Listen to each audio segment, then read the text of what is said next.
નમસ્કાર મિત્રો, હું રાજેશ ભાસ્કર આપ સૌનું યુટ્યુબમાં આપણી આ ચેનલ પર સ્વાગત કરું છું. મિત્રો, આજે આપણે તારીખ 22 ઓગસ્ટ 2026ના કેટલાક મોસ્ટ ઇમ્પોર્ટન્ટ કરંટ અફેર અને અગાઉની પરીક્ષામાં પૂછાયેલા કેટલાક ઇમ્પોર્ટન્ટ પ્રશ્નો વિશે ડિટેલમાં ચર્ચા કરીશું, જે આપને આવનારી પરીક્ષા માટે ખૂબ જ ઉપયોગી સાબિત થશે. તો મિત્રો, આપ આ ચર્ચા સાથે જોડાઈ રહેજો અને વિડીયોને પહેલેથી લઈને છેલ્લે સુધી પૂરેપૂરો જોવાનો આગ્રહ રાખજો. તો ચલો મિત્રો, શરૂ કરીએ. શરૂઆત કરતા પહેલા જણાવી દઉં કે જો તમારે આપણી આ યુટ્યુબ ચેનલને સબસ્ક્રાઇબ કરવાનું બાકી હોય તો ચેનલને સબસ્ક્રાઇબ કરજો, નોટિફિકેશન બેલ આઇકોનને પ્રેસ કરીને, અને જો તમને વિડીયો પસંદ આવે તો વિડીયોને લાઇક કરજો, પરંતુ વિડીયોને શેર કરવાનું ના ભૂલતા. તમારા જેટલા પણ મિત્રો જેઓ કોમ્પિટિટિવ એક્ઝામની તૈયારી કરી રહ્યા છે એ બધા મિત્રો જોડે આ વિડીયોની લિંકને અત્યારે જ શેર કરો, તમે જે તે સોશિયલ મીડિયા એપ્લિકેશન વાપરતા હો એમાં. ચલો તો શરૂઆત કરીએ. સૌપ્રથમ જોઈશું અગાઉની પરીક્ષામાં પૂછાયેલા ભૂગોળના પ્રશ્નો, જેના જવાબો તમારે કમેન્ટ બોક્સમાં લખીને જણાવવાના છે.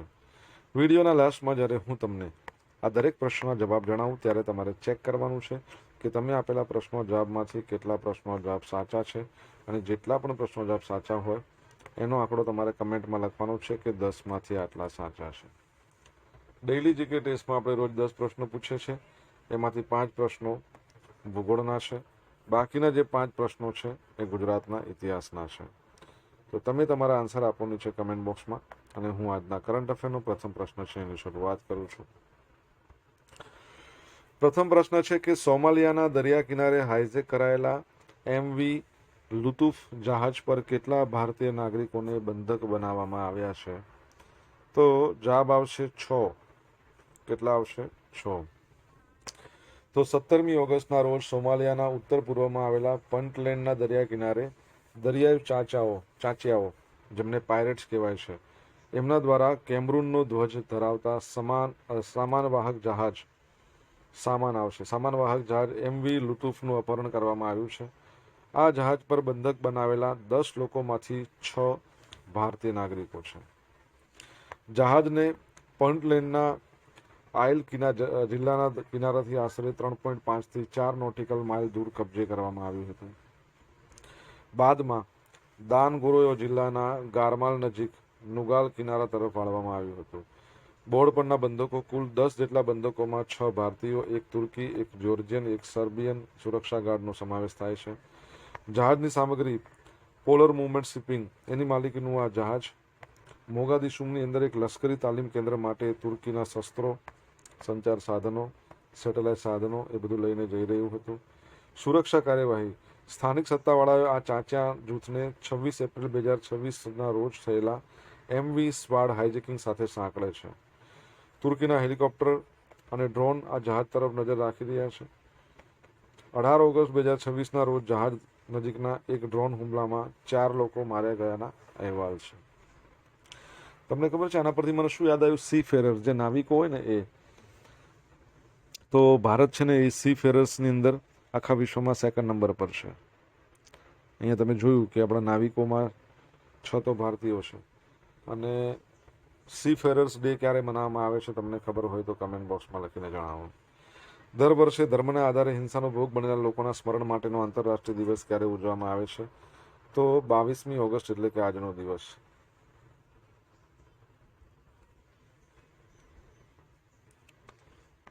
દર વર્ષે ધર્મને આધારે હિંસાનો ભોગ બનેલા લોકોના સ્મરણ માટેનો આંતરરાષ્ટ્રીય દિવસ 22મી ઓગસ્ટના રોજ ઉજવવામાં આવે છે. સ્થાનિક સમુદાયો અને લોકો સામે હિંસાનો અભૂતપૂર્વ વધારો થયો છે, જેના કારણે ધાર્મિક લઘુમતીઓ સાથે જોડાયેલા UN જનરલ એસેમ્બલીએ ઘોષણાત્મક ઠરાવ સ્વીકાર્યો. 22 ઓગસ્ટના રોજ આંતરરાષ્ટ્રીય દિવસ તરીકે ધર્મ અથવા તો માન્યતાને આધારે હિંસાના ભોગ બનેલા પીડિતોના સ્મરણ માટેનો દિવસ ઉજવવામાં આવે છે. આંતરરાષ્ટ્રીય દિવસ આ જે છે એ સામાન્ય લોકોને ધાર્મિક મુદ્દા અંગે જાગૃત કરવાનો પ્રસંગ છે. ઓકે, તો એ બાબત યાદ રાખજો. ઓકે, તમારા માટે પ્રશ્ન: આંતરરાષ્ટ્રીય અહિંસા દિવસ આપણે ક્યારે મનાવીએ છીએ? કમેન્ટ બોક્સમાં લખીને જણાવો. શબનમ સિન્હા એરટેલ પેમેન્ટ બેંકના નવા ચેરપર્સન તરીકે નિયુક્ત થયા છે. એરટેલ પેમેન્ટ બેંક્સ એના ચેરપર્સન તરીકે સુનિલ ભારતી મિત્તલ નિવૃત્ત થઈ રહ્યા છે. 30 સપ્ટેમ્બર 2026ના રોજ એમનો કાર્યકાળ પૂર્ણ થયા બાદ 1 ઓક્ટોબર 2026થી શબનમ સિન્હા 3 વર્ષના સમયગાળા માટે નવા ચેરપર્સન તરીકે હોદ્દો સંભાળશે. આ નિમણૂકને બેંકના બોર્ડ અને ભારતીય રિઝર્વ બેંક આરબીઆઈ દ્વારા મંજૂરી આપી દેવામાં આવી છે. શબનમ સિન્હાની પૃષ્ઠભૂમિ જોઈએ તો વર્લ્ડ બેંક સાથે કામ કરવાનો અને એશિયા, આફ્રિકા તથા યુરોપમાં નાણાકીય સમાવેશન અને ગવર્નન્સ ક્ષેત્રે 4 દાયકાનો અનુભવ છે. ઓકે, તો એ યાદ રાખજો. એરટેલ પેમેન્ટ બેંક્સ 2016-17માં એની સ્થાપના થઈ. હેડક્વાર્ટર એનું આવેલું છે નવી દિલ્હીમાં. ઓકે, ભારતની પ્રથમ પેમેન્ટ બેંક છે. પ્રશ્ન તમારા માટે એ છે કે રિસન્ટલી કોઈ એક પેમેન્ટ બેંક છે એનું લાયસન્સ રદ કર્યું છે આરબીઆઈએ. તમારે નામ જણાવવાનું છે કમેન્ટ બોક્સમાં લખીને, બેંકનું નામ. 19 ઓગસ્ટ 2026ના રોજ બ્રિક્સ યુથ સમિટનું આયોજન કયા શહેરમાં કરવામાં આવ્યું હતું? તો આપણા ગાંધીનગરમાં આનું આયોજન કરવામાં આવ્યું. તો ભારતની બ્રિક્સ અધ્યક્ષતા 2026 હેઠળ ગાંધીનગર, ગુજરાત ખાતે 19 ઓગસ્ટના રોજ બ્રિક્સ યુથ કાઉન્સિલની બેઠક અને બ્રિક્સ યુથ સમિટ સફળતાપૂર્વક યોજાઈ હતી. જેનો ઉદ્દેશ શું હતો? તો બ્રિક્સ દેશોના યુવાનો વચ્ચે શિક્ષણ, સાહસિકતા, સમાવેશી વિકાસ, પર્યાવરણની જવાબદારી અને સાંસ્કૃતિક સહયોગ આવા બધા વિષયો પર વિચાર વિમર્શ કરવો. મહત્વપૂર્ણ ઉપસ્થિતિ તો કેન્દ્રીય યુવા બાબતો અને રમતગમત રાજ્યમંત્રી શ્રીમતી રક્ષા નીતિન ખડસે, પછી આપણા ગુજરાતના deputy CM Harsh Sanghavi, BRICS દેશો કાર્યકારી મુખ્ય સચિવ ડૉક્ટર અંજુ શર્મા, તો આમના સહિત ઉચ્ચ અધિકારીઓ હાજર રહ્યા હતા. હવે યુવા શક્તિનો પ્રભાવ, બ્રિક્સની વાત કરીએ ને તો બ્રિક્સ છે ને એ બ્રિક્સ દેશો વિશ્વની કુલ વસ્તીના 49.5% અને વૈશ્વિક જીડીપીમાં અંદાજે 40% હિસ્સો ધરાવે છે. વૈશ્વિક જીડીપીમાં 40% છે. આ દેશો એમની 50%થી વધુ વસ્તુ છે ને 35 વર્ષથી ઓછી ઉંમરની છે. કાર્યક્રમ દરમિયાન friends of my Bharat portal launch કરવામાં આવ્યું છે. ડિજિટલ કોમ્પેન્ડિયમ ઓફ વોલેન્ટિયરિંગ પ્રેક્ટિસીસ એનું પણ વિમોચન કરવામાં આવ્યું. હવે સ્ટેચ્યુ ઓફ યુનિટીની મુલાકાત. 11 દેશો, તમને ખબર છે ને બ્રિક્સની અંદર ટોટલ 11 દેશો છે. જ્યારે શરૂઆત થઈ તો 2006ની વાત કરીએ, એક સંગઠન બન્યું. 2009માં પ્રથમ સમિટ યોજાઈ રશિયામાં અને 2010માં સાઉથ આફ્રિકા જોડાયું એટલે બ્રિક્સ બની ગયું. તો Brazil, Russia, India, China, south Africa આટલા 5 દેશો, એના ઉપરાંત Iran, Ethiopia, Egypt, Indonesia, UAE અને સાઉદી અરેબિયા, આટલા 11 ટોટલ દેશો છે. બ્રિક્સની એક બેંક પણ છે, તમને નામ ખબર હોય તો જણાવો, જેની સ્થાપના 2015માં અને હેડક્વાર્ટર શાંઘાઈમાં છે. બ્રિક્સ બેંકનું નામ શું છે? દિલમા રોશેફ એના પ્રેસિડેન્ટ છે. કમેન્ટ બોક્સમાં લખીને જણાવો.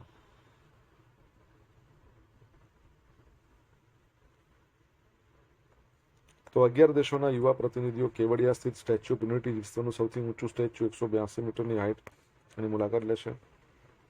સરદાર વલ્લભભાઈ પટેલ દ્વારા 18 મહિનામાં 562 રજવાડાઓના એકીકરણની ઐતિહાસિક ગાથા વિશે માહિતી મેળવશે. કેન્દ્રીય કેબિનેટે ખેલો ઇન્ડિયા યોજના માટે 2026-27થી 30-31 સુધીના સમયગાળા માટે કેટલા કરોડ રૂપિયા મંજૂર કર્યા છે? 36,441 કરોડ રૂપિયા. તો 31 જુલાઈ 2016ના રોજ કેન્દ્રીય કેબિનેટે સુધારેલી ખેલો ઇન્ડિયા યોજના અને રાષ્ટ્રીય રમતગમતના સંઘોનો સહાય કરવા માટેની યોજના છે એને મંજૂરી આપી દીધી છે. વર્ષ 2026-27થી 30-31 સુધીના સમયગાળા માટે રૂપિયા 36,441 કરોડનો કુલ ખર્ચ ફાળવવામાં આવ્યો છે. આનો હેતુ શું છે? તો આનો મુખ્ય ઉદ્દેશ્ય છે કે ઘાસના મેદાનો, ગ્રાઉન્ડ સ્તરેથી પ્રતિભાની ઓળખ કરવી, એથ્લેટ્સ છે, બરાબર છે, એનો વિકાસ કરવો, સ્પોર્ટ્સ ઇન્ફ્રાસ્ટ્રક્ચર મજબૂત કરવું, રાષ્ટ્રીય સંઘોને સહાય કરવો.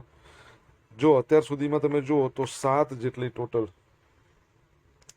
બ્રિક્સની અંદર, બ્રિક્સની ક્યાં વાત કરીએ આપણે, ખેલો ઇન્ડિયા છે અંતર્ગત 7 પ્રકારની રમતો રમાય છે. Khelo India youth games, university games, water games, પછી પેરા ગેમ્સ, બીચ ગેમ્સ અને વિન્ટર ગેમ્સ, યુનિવર્સિટી ગેમ્સ આવી ગયું. છેલ્લે તમને ખબર હોય તો ટ્રાઇબલ ગેમ્સ જોડાયું, મતલબ એનું આયોજન થયું હતું, આપણે ભણ્યા હતા. પ્રશ્ન એ છે કે આ વર્ષના 2026ની ખેલો ઇન્ડિયા યુથ ગેમ્સનું આયોજન કયા રાજ્યમાં થવાનું છે? કમેન્ટમાં લખજો. તો આમાં નવી શાળાકીય પહેલ છે. શાળા સ્તરે રમતગમતને પ્રોત્સાહન આપવા માટે 2 નવી પહેલ શરૂ કરવામાં આવી છે. ખેલો ઇન્ડિયા ફીડર સ્કૂલ નાની વયથી જ પ્રતિભા ઓળખવા માટે, ખેલો ઇન્ડિયા ઉત્કૃષ્ટ વિદ્યાલય શાળા શિક્ષણ સાથે રમતગમતને સાંકળવા માટે. હવે મંજૂર કરેલું બજેટ છે ને અગાઉ ખેલો ઇન્ડિયા યોજના કરતાં લગભગ 8 ગણું વધારે છે. અગાઉની જે યોજના હતી એના કરતાં. ઇમર્જિંગ એથ્લેટ્સ ડેવલપમેન્ટ, આ બધું કરવાનું કારણ તમને ખબર છે ને કે ભારત એવું ગણતરી રાખે છે કે 2030માં 2036માં ઓલિમ્પિકનું આયોજન, 2030માં ભારતમાં અમદાવાદમાં તમને ખબર છે કે કોમનવેલ્થ ગેમ્સનું તો આયોજન છે. ઓલિમ્પિકનું આયોજન પણ 2036માં જો બીડ જીતી ગયા તો આયોજન કરવાનું છે. ઇમર્જિંગ એથ્લેટ ડેવલપમેન્ટ, ઇમર્જિંગ ખેલો ઇન્ડિયા એથ્લેટ્સ કેટેગરી દ્વારા ખેલાડીઓને માળખાકીય વિકાસ માટેનો જે વ્યાપ છે 10 ગણો વધારવામાં આવશે.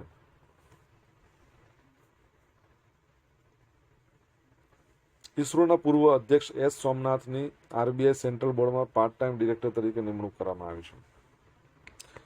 તો ઇસરોના પૂર્વ વડા તમને ખબર છે એમની અધ્યક્ષતામાં ભારતે પ્રથમ વખત ચંદ્રના દક્ષિણ ધ્રુવ પર લેન્ડિંગ કર્યું હતું. તો ઇસરોના પૂર્વ અધ્યક્ષ વડા એસ સોમનાથને 20મી ઓગસ્ટના રોજ રિઝર્વ બેંક ઓફ ઇન્ડિયાના સેન્ટ્રલ બોર્ડમાં પાર્ટ ટાઈમ અને નોન ઓફિશિયલ ડિરેક્ટર તરીકે નિમણૂક કરવામાં આવી છે. તેમનો કાર્યકાળ 4 વર્ષનો રહેશે. આ જ દિવસે ઉદ્યોગપતિ આનંદ મહિન્દ્રાને પણ 4 વર્ષના કાર્યકાળ માટે પુનઃનિયુક્ત કરવામાં આવ્યા છે. બોર્ડની પુનઃરચના 20 ઓગસ્ટ 2026ના રોજ આરબીઆઈ સેન્ટ્રલ બોર્ડના સભ્યોની જે કુલ સંખ્યા છે એ 15થી ઘટાડીને 11 કરવામાં આવી છે.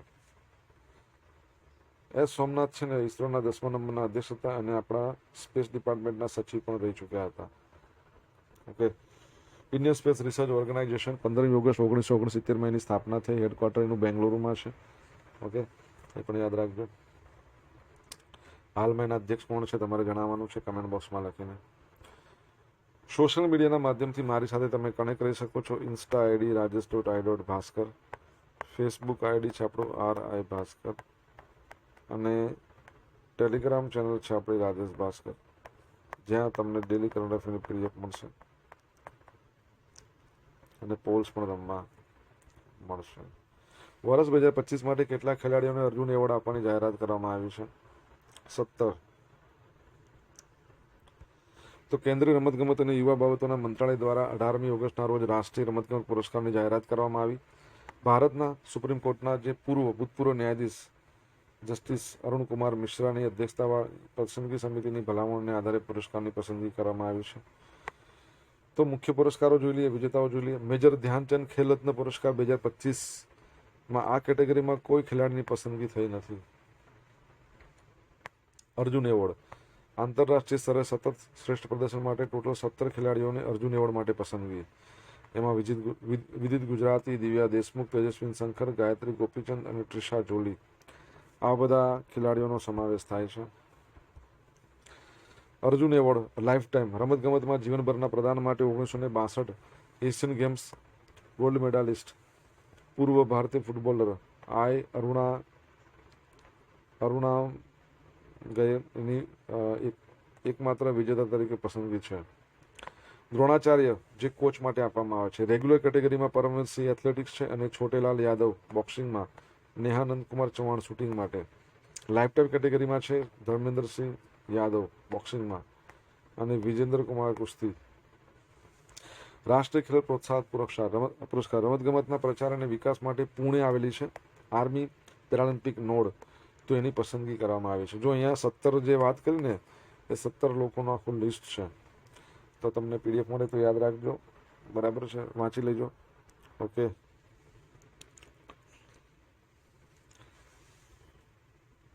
હવે અર્જુન એવોર્ડની શરૂઆત કયા વર્ષમાં થઈ તમને ખબર હોય તો કમેન્ટ બોક્સમાં લખીને જણાવો.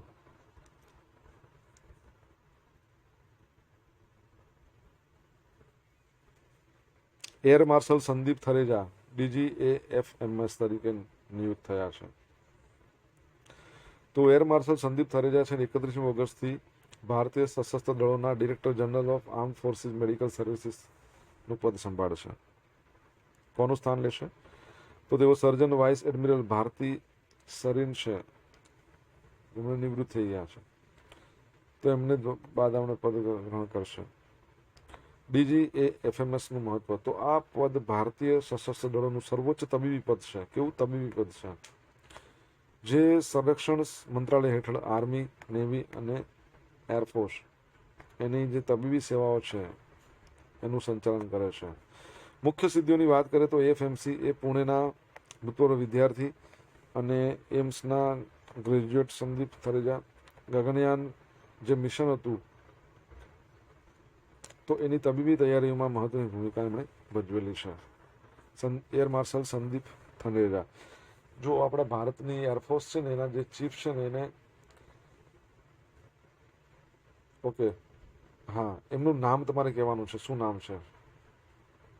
એર ચીફ માર્શલનું નામ શું છે? કમેન્ટમાં લખજો. હવે મિત્રો જોઈશું અગાઉની પરીક્ષામાં પૂછાયેલા ભૂગોળના પ્રશ્નો. તો રોહલા નેશનલ પાર્ક ક્યાં આવેલો છે? હિમાચલ પ્રદેશ.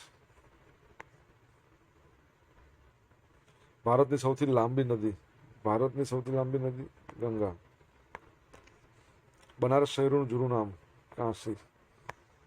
મેને મેકો લાયકટી નામથી મેને મેકો લેક નામની પર્વતમાળા કયા રાજ્યમાં આવેલી છે? સિક્કિમમાં. ભારતના રાજ્યોમાંથી પસાર થતી કર્કવૃત રેખા દક્ષિણ રેખા કુલ કેટલા રાજ્યોમાંથી પસાર થાય છે? 8. હવે મિત્રો જોઈશું અગાઉની પરીક્ષામાં પૂછાયેલા ગુજરાતના ઇતિહાસના પ્રશ્નો. પહેલો પ્રશ્ન, ભારતમાં સતી પ્રથા, બાળકને દૂધ પીતી કરવાનો રિવાજ વગેરેનો ઉગ્ર વિરોધ અને નાબૂદી કરવાના કોણે ચલાવ્યા હતા? પ્રશ્નમાં થોડુંક આડોળું છે. રાજા રામમોહન રાય. મૌર્ય સ્થાપત્ય કોનાથી પ્રભાવિત છે? પર્શિયા એટલે કે ઈરાન હાલનું. નીચેનામાંથી કયું લખાણ મૌર્ય રાજતંત્રની વિગતવાર માહિતી આપે છે? અર્થશાસ્ત્ર. દેશ ગુલામીમાંથી મુક્ત ન થાય ત્યાં સુધી કપાળ પર ચંદન ન લગાવવાની તથા કેસ કર્તન ન કરવાની પ્રતિજ્ઞા કોણે લીધી હતી? તો વાસુદેવ બળવંત ખડકે. 5મા નંબરનો પ્રશ્ન હતો કે ગુપ્ત વંશ કોના અનુયાયી તરીકે જાણીતા છે? તો ભાગવત સંપ્રદાય. હવે મિત્રો જોઈશું ગઈકાલે પૂછેલા પ્રશ્નો જવાબ. પહેલો પ્રશ્ન, ગિનીઝ વર્લ્ડ રેકોર્ડ અનુસાર વિશ્વના સૌથી નાની વયનો પુરુષ ચાર્ટર્ડ એકાઉન્ટન્ટ કોણ બન્યા છે? તો લક્ષ્મણન મૈયપ્પન. પીએમ નરેન્દ્ર મોદીએ કયા વય જૂથના બાળકો માટે દેશવ્યાપી ટેલેન્ટ હન્ટની જાહેરાત કરી? તો 5 થી લઈને 15 વર્ષના. હવે મિત્રો જોઈશું આજે પૂછેલા પ્રશ્નો જવાબ. પહેલો પ્રશ્ન હતો કે ડે ઓફ સીફેરર્સ ક્યારે મનાવવામાં આવે છે? 25 જૂન. બીજા નંબરનો પ્રશ્ન, આંતરરાષ્ટ્રીય અહિંસા દિવસ ક્યારે મનાય છે? 2 ઓક્ટોબર. ત્રીજા નંબરનો પ્રશ્ન હતો બ્રિક્સ બેંક છે એનું હેડક્વાર્ટર પૂછ્યું હતું કે અધ્યક્ષ પૂછ્યા હતા? ઓકે ના બ્રિક્સ બેંકનું નામ પૂછ્યું હતું, ન્યૂ ડેવલપમેન્ટ બેંક. ચોથા નંબરનો પ્રશ્ન શું હતો કે ખેલો ઇન્ડિયા યુથ ગેમ્સ 2026નું આયોજન તેલંગાણામાં થશે. છઠ્ઠા નંબરનો પ્રશ્ન, ઓકે ઈસરોના જે અધ્યક્ષ છે એમનું નામ શું છે? વી નારાયણન. ઓકે. ત્યારબાદનો પ્રશ્ન તો ખેલો ઇન્ડિયા. ઓકે તો આવી ગયું. અર્જુન એવોર્ડની શરૂઆત કયા વર્ષમાં થઈ? 1961માં. અને એર ચીફ માર્શલનું નામ કોણ છે હાલમાં આપણા જે છે? અમરપ્રીત સિંહ.